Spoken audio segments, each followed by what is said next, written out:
Oh, yes, thank you. Okay, yeah, let's see, there we go.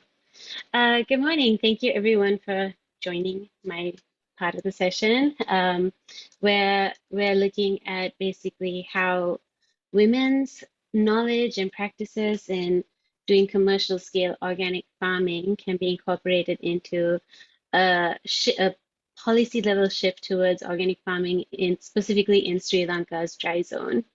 For me, this research is like quite interesting given Sri Lanka's current economic crisis, which is really founded in, like the agricultural revolution that started during the 60s, the Green Revolution.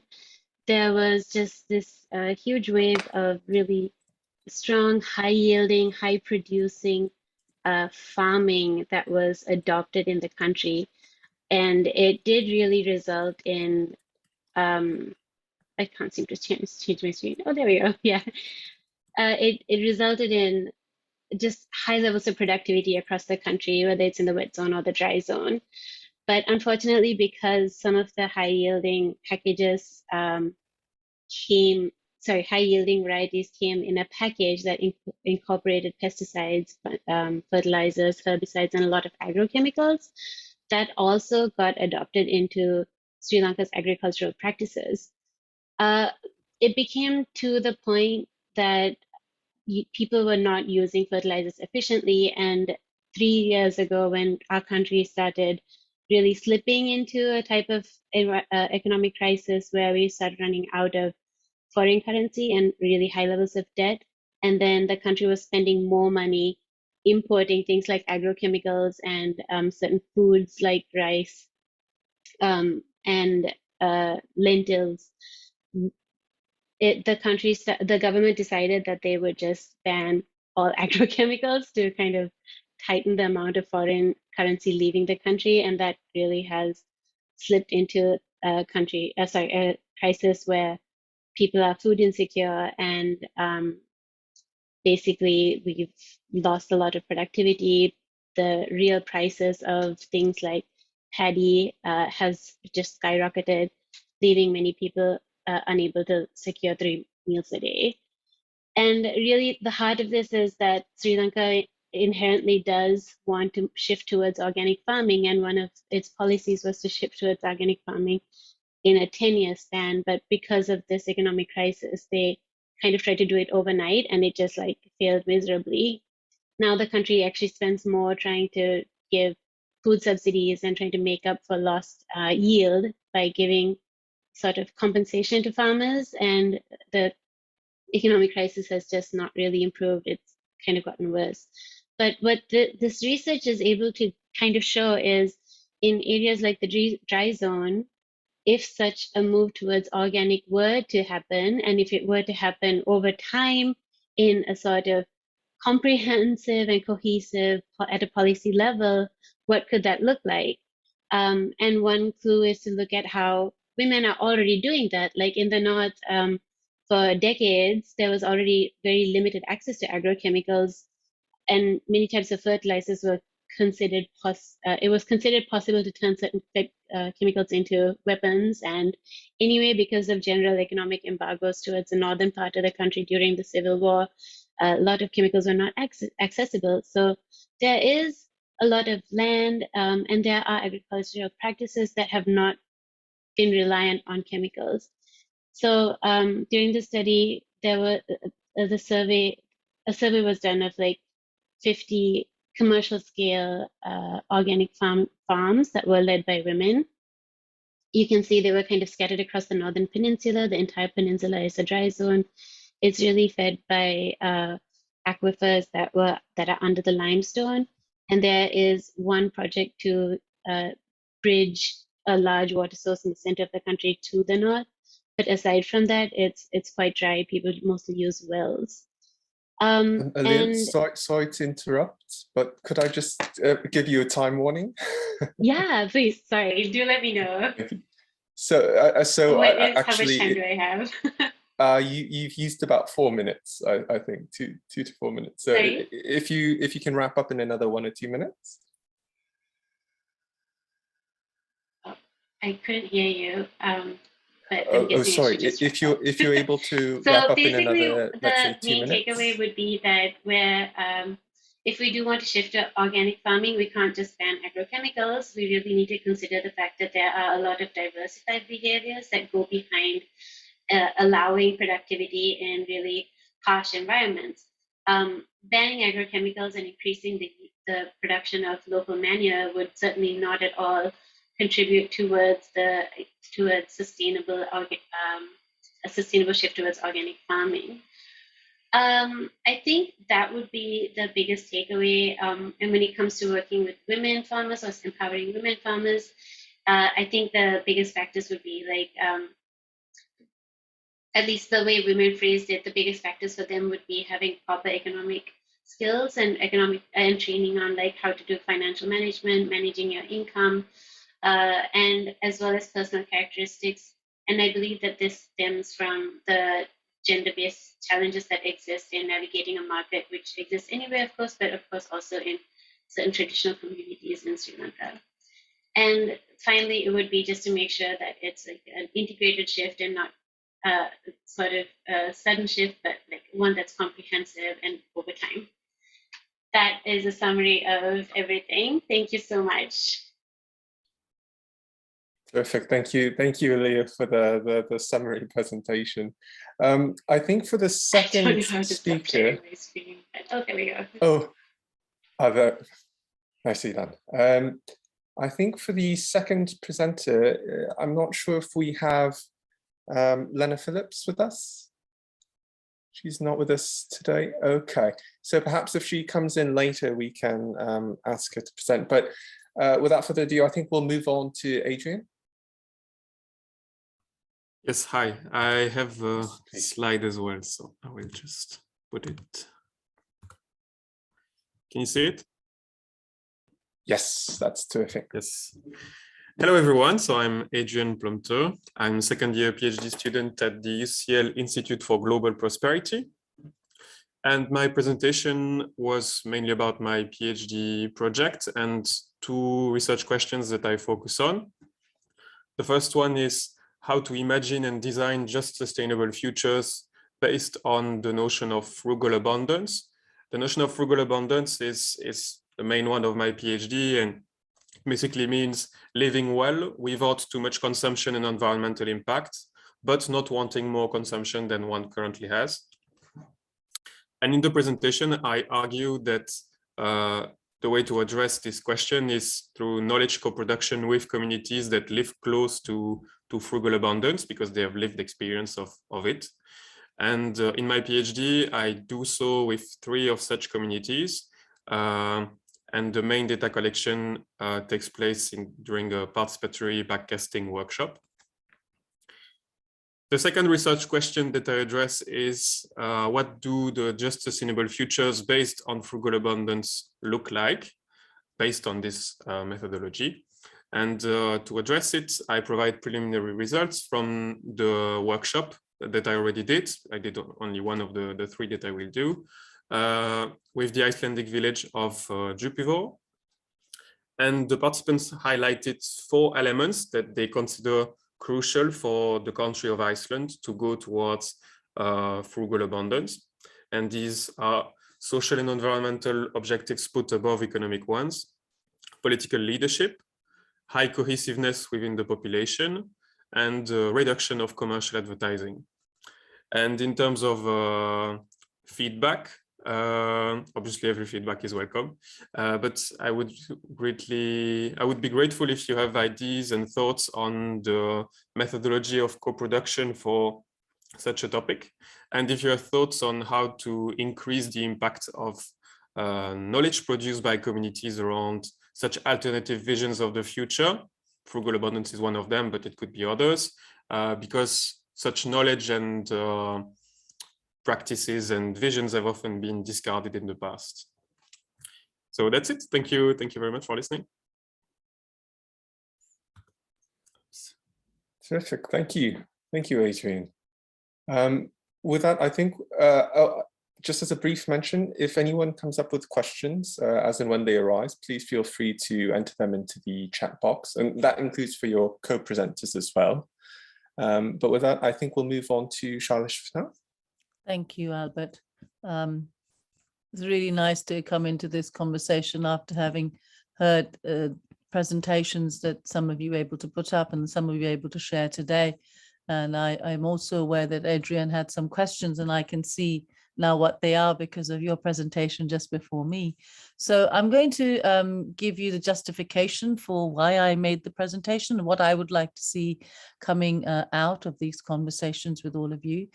So my concerns are, as was reflected in panel 1 of our session, that when we talk about reorganizing knowledge production, and we often talk about it in relation to a preference for co-production, what do we expect out of co-production?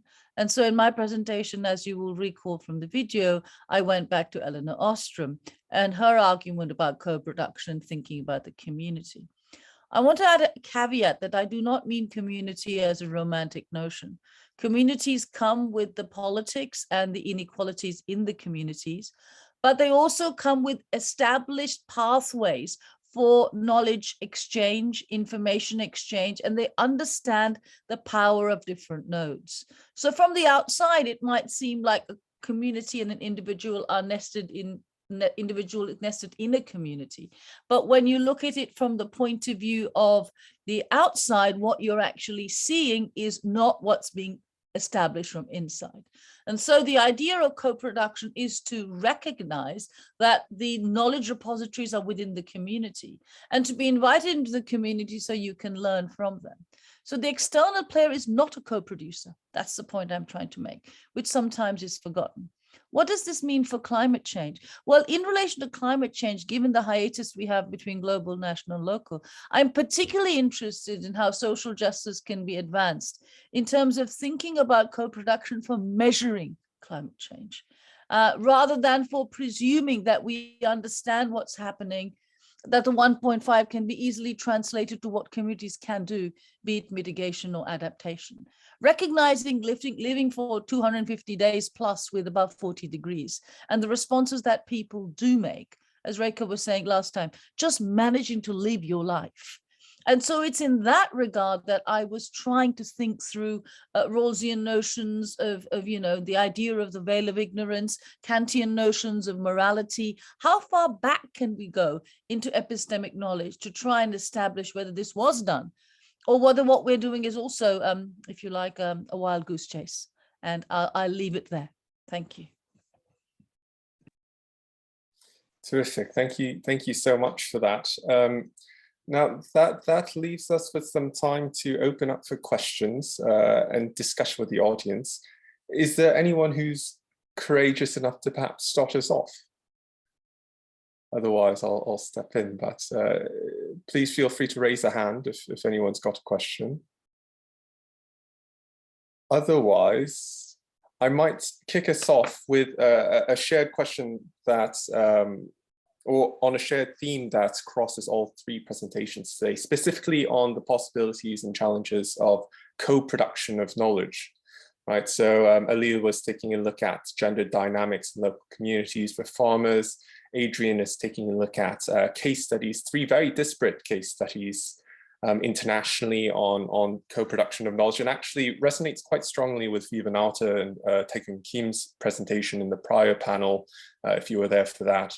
As well as Shailesh has just mentioned, how to do co-production for measurement. So a question that I'd like to pose to each of our presenters today is really, what specific challenges and or possibilities do you see for knowledge co-production, specifically with regards to foreign or international actors? We are at DSA Development Studies Association. We are this international gathering, but this is, I'd argue, quite reflective of some of the international dynamics surrounding development as you may see it today.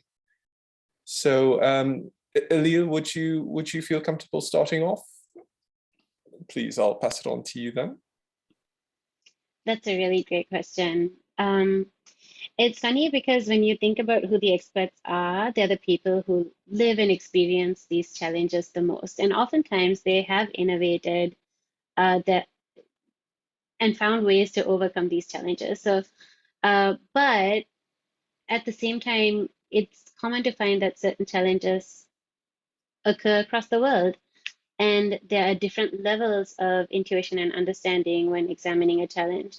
For me, when it comes to co-creating, while I believe the power of creation and the power of voice should belong to the people who are experiencing the challenges or are affected by the solution the most, I think that when great ideas form, they're communally formed. And I think that type of communality is something that's beautiful when it comes to international collaboration. And I think that being able to bring different perspectives and different angles to assessing a challenge and the types of solutions that might fit best in overcoming it is something that's nice.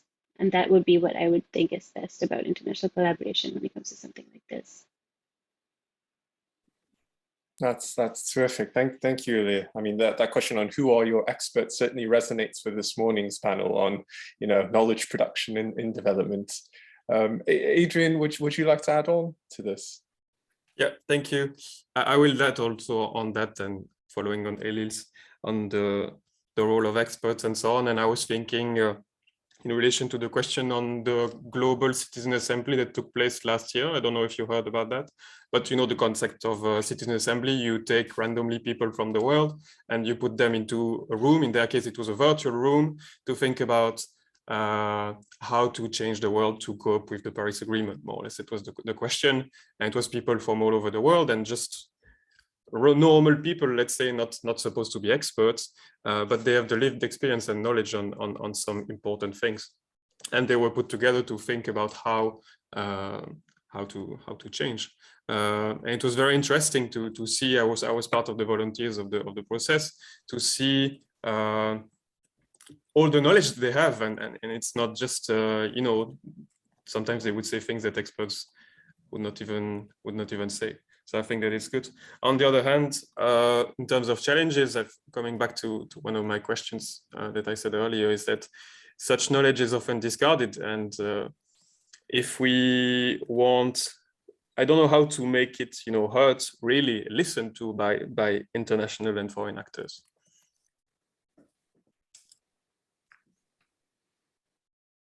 Would you like me to go next, Albert?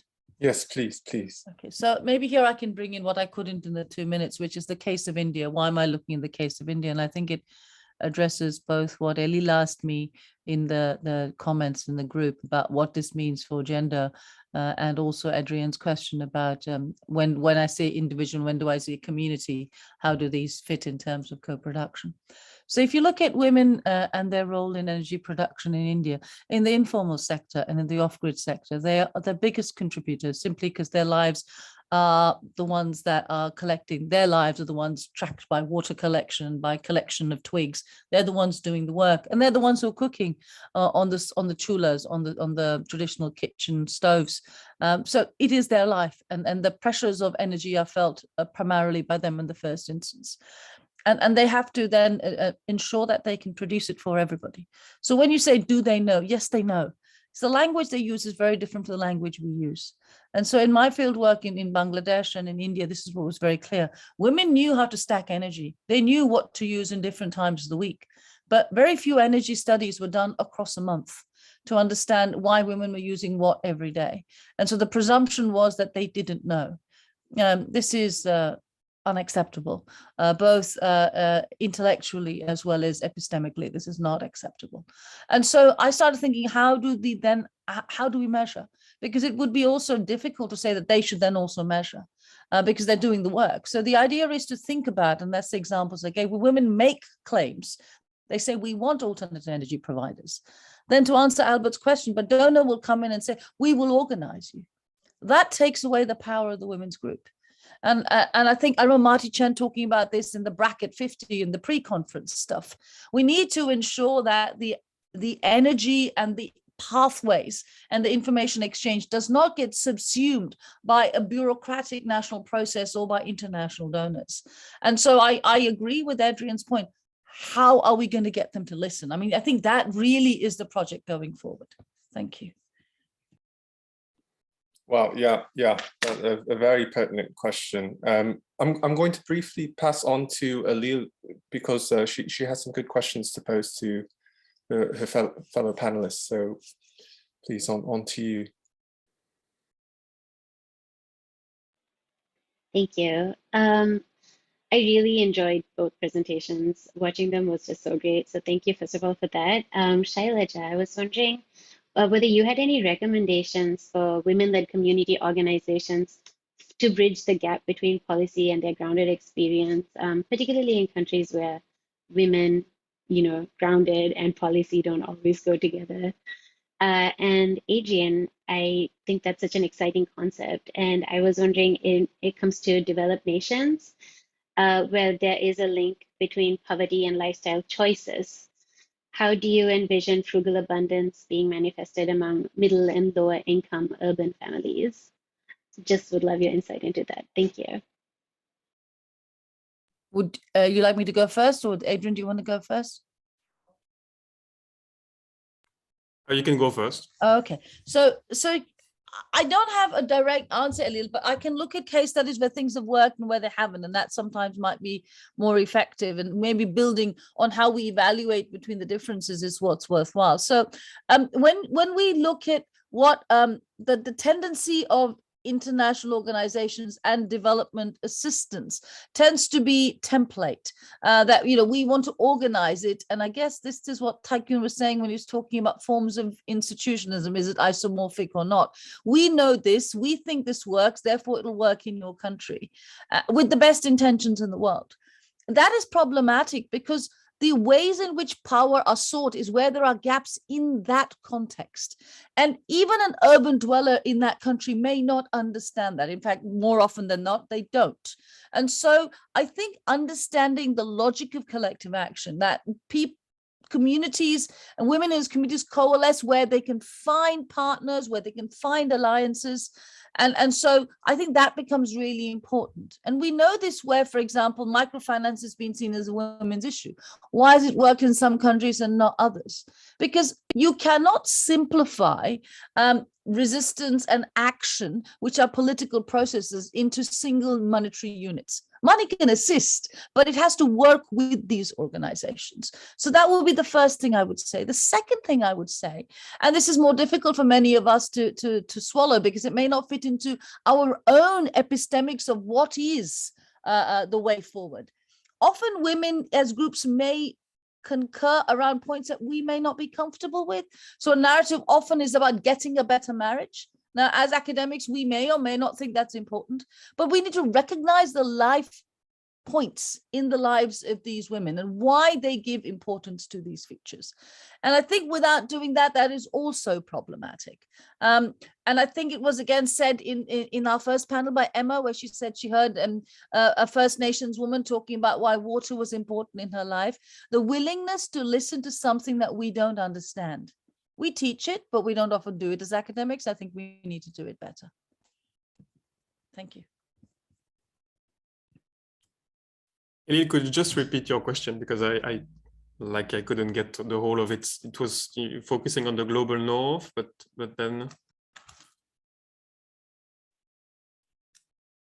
Yeah, I was wondering, like in many urban urban scenarios, there's a clear link between income and lifestyle options. So even the option of having, for example, frugal abundance, how do you envision that being a reality among lower and middle income families? I was just wondering if you had any thoughts on that. Yeah, thank you for that. Yeah, that's an important question.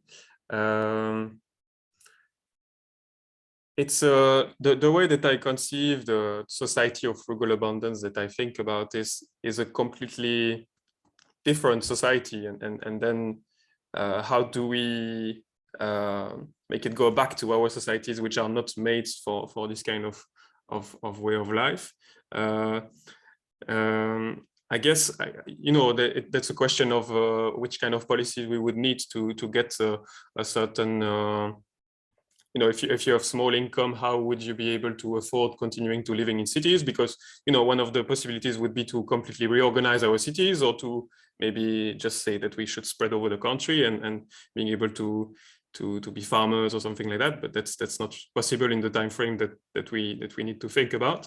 But I guess that policies of social protection would be a good start. If people can afford to have their basic needs being met, that would be a good thing. And it is probably possible in the global north to have such social protection, not necessarily in the global south. So the policies would not necessarily be the same everywhere, obviously. Sorry, We have a hand may I from ask my Jazz. question of Adrian? I don't Please, know, Adrian, please. maybe you want to ask your question of me, because I didn't fully understand it, but I have a question for you, which I put in the chat. So I'd just like to ask it. It's a fantastic point about affluence, and you then talk about frugal abundance. And I was just thinking, not because in any way your concept is flawed, but there's a narrative in management studies. My colleague, Professor Jagdish Prabhu, and others talk about frugal, or the word in Hindi, which is jugaad, which is they see it as a positive virtue of people who don't have enough. So that's kind of building off of Prahalad's bottom of the pyramid idea. But in that, the notion seems to be that, you're doing better because you have less, and there's a virtue in that. However, that in a way denies people the right not to be poor. And I have a problem with that. And I want to know the hermeneutics of what you were thinking of frugal, where it comes from and how you see that. Thank you. Yes, thank you. That's a very important point. And I think that the starting point of that, in my definition, is that you should not want more than what you have, which means that your basic needs are satisfied, obviously. So if you are in a situation in which you innovate because you don't have enough, that's not okay. But maybe, and that's one of the differences that I see, for example, in the Maasai, in the data that we have about the life satisfaction of the Maasai compared to the rest of Kenya, is that the Kenyans are not happy with their life, but the Maasai seem to be. So it's a question of how they organize their society, so that in their case, even if they have a small level of consumption, they do not seem to want more than what they have. But it's not the case in the rest of Kenya. So obviously the concept does not apply for the rest of Kenya. That's why I'm going in the Maasai. I guess that the concept of frugal innovation can still be useful if you don't have much, but you're okay with that. In that case, I guess it could still be interesting, in the sense that the innovation that you would produce based on that would probably and when you sent the question before to me, I was relating it to the concept of convivial tools by Ivan Illich. Yeah, that the idea that this kind of innovation that we would get would be more decentralized and so less and more modular, so that it would be better easily used by communities, and really trying to answer questions of the communities and not people from outside or experts from outside that would decide for you what are the solutions to your problems. So I think that it could be useful. And also, I guess that it's related to the concept of low tech, and the kind of innovation could be also having a lower environmental impact, which could be interesting as well. Maybe if you could explain your question that you had for me, Adrian, I'm sorry. Yeah, so my question was that in your presentations, maybe it's not a good question, but I was thinking all questions are good. Yeah, but at the beginning you referred to Kant, and in the way that you were saying, it seemed that it focused on the individual, and then when it was about Ostrom, it was about the community, and then in your example it was about women, which is depending on how you present it, a part of a community or a community in itself, but not solely as an individual. And so I was thinking, how was the co-production based on like with individuals or with community or with a part of the community? Because in my case of my methodology, I decided to do it based on I didn't do like questionnaire or something like individual level or interviews. I thought that it was better to do a workshop so that I would have the communal knowledge. So. Such a good question. So a lot of this that I'm talking about is based on a project we did called smart villages, which is about thinking of energy as a way to create livelihood strategies in the global south. And again, we did participatory workshops similar to what you did. I was very struck by what you were doing. And what we found, and your point about the Maasai is well taken. In fact, one of the interesting stories is we had an East Africa workshop where we brought together communities of energy producers, all off-grid producers, from Kenya, Malawi, Uganda, Tanzania, and the Maasai in Tanzania, and the Maasai the Maasai woman in Tanzania and the Maasai woman from Kenya were having this amazing conversation about differences between their Maasai-ness, which was brilliant to observe.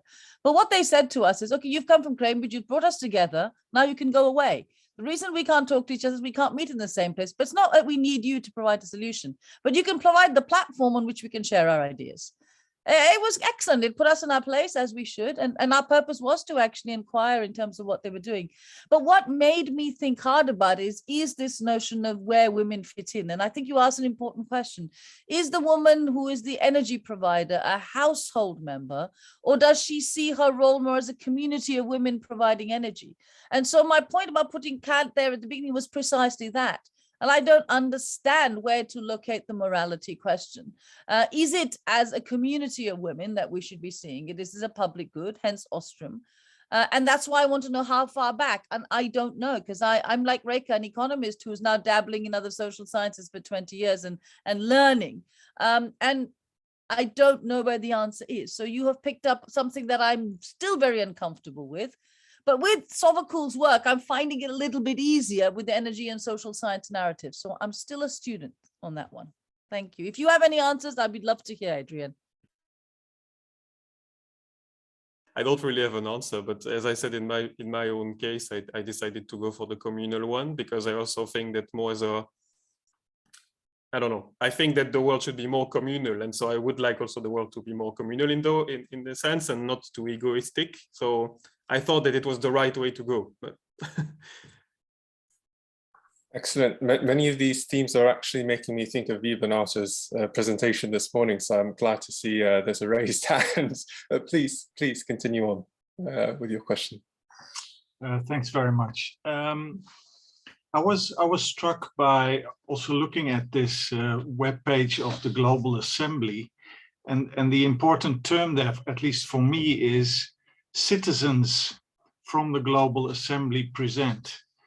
And I would ask the panel members, isn't one of the main problems here, also when we think about how people at lower institutional levels can have a voice in shaping their lives, whether in a frugal manner or not, but isn't one of the main issues that we are facing in multiple locations in the world, whether it's the Netherlands, the US, Kenya, India, is that citizenship either doesn't exist or is severely compromised at the moment. So people are really don't have the opportunity to, on a political level, make the changes that are necessary for their lives. Thinking about the basic income grant, for example, et cetera, et cetera.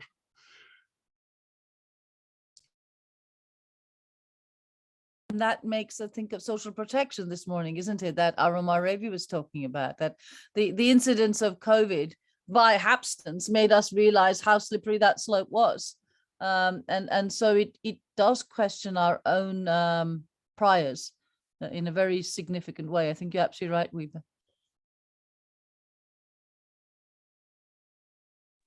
Well, I suppose to add on to that question, if Alil and Adrian are thinking, I mean, how, and this was a question that was raised this morning, how do you avoid romanticizing particular concepts of, whether it be democratic process or whether it be even the notion of, say, frugal abundance or degrowth, or, from this morning, Ubuntu, Dure. How do we, I mean, especially Halil brought up this question earlier in her presentation, who are your experts, right? And there's a very strong blog post actually from Olufemi Taiwo that I was going to mention this morning on epistemic deference, where the question that we should be asking is who's not in this room, because quite literally we are supposed to be the experts, or some of the experts, maybe not all of us, but it depends on, how you identify yourself. So, as the so-called academic experts who ought to know how to do these things, and this ties again to Adrian's question on methodology, what are some ways that we can avoid romanticizing, orientalizing, exoticizing the other in the case of development, where the other seems to be so instrumental to the whole development endeavor? Can I just chuck something in? So I've just started rereading Judith Sklar. I'm sure I'm saying her surname wrong. But Judith Sklar, who was writing in the 70s, thinking about beyond utopia and thinking about, and Albert will smile because it's about the ability of the US to be inclusive, really, that the later book that she wrote. But I think there's something at very core of this, what is it that are the principles of democracy that we hold? And isn't this a time to reconsider whether democratic practice is feasible even in high income countries, or what we call the global north? And I think Wiebe, in that sense, your question is really pertinent.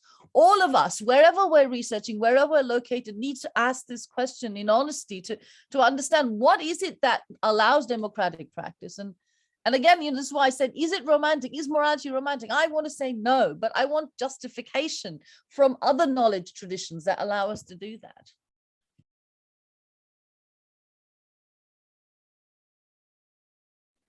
Now, our coordinator has kindly informed us that we have about 2 minutes left in the panel. So if there are any further responses or questions that might be raised. It's all being recorded, so you can listen to it. You don't have to type the questions in.